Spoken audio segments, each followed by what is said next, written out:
Welcome back, Guardians. In this video we are looking at the Prison of Elders level 35 this week, which is obviously Skolas' Revenge, and it is Void Burn damage on the final boss.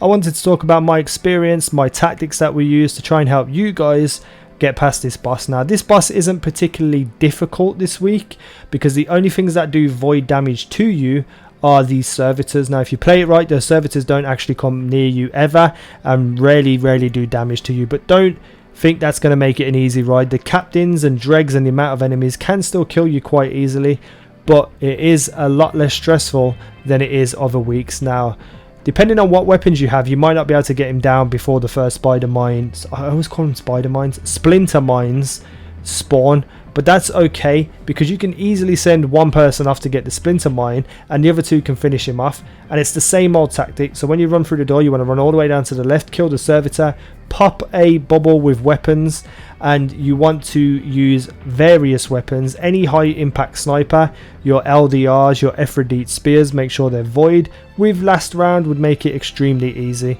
But what if you don't have those weapons? I personally don't have any void snipers or anything really void damage. I got a Jewel of Osiris Adept from Trials of Osiris, which I kept on deck. I had a shotgun which I was using to wipe out all the little guys, which was another Trials of Osiris, and that was void. The only thing I had was a 365 Ascended corrected measure. Now I'm going to give you a little bit of a tip with the corrective measure if you want to use this. What I done was I changed the perk on the corrective measure to Field Scout to get 100 bullets. I reloaded my gun. I went back in and changed it back to perfect balance to increase the stability. What this will do is that your first 100 bullets out of that clip that you've already reloaded due to Field Scout will also be affected with perfect balance. So you'll have 100 bullets which will fire like a laser. The corrective measure does quite brilliant damage. It does like 500 to 600 a head shot depending on how close Skolas is to you. So if your teammates start sniping him too early and they keep him staggered at the back of the map, you're going to do significantly less damage. So we were letting him teleport a bit closer, and then they were staggering him, and I was unloading my corrective measure into them. We struggled with it a couple of times because of the fact that we didn't have the right weapons. Two snipers were good, but I didn't have my third sniper, which made it just that little bit more difficult. We actually both died, me and Doug, in this one, and DPJ ran through and got the mines and revived us and all that stuff.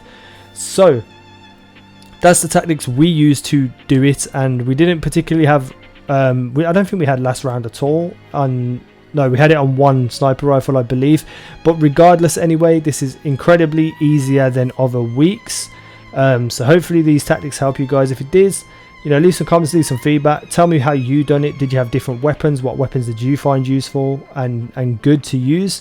All that great stuff. Leave comments, hit that like button if you wish to, subscribe if you haven't already, and I'll see you in the next video.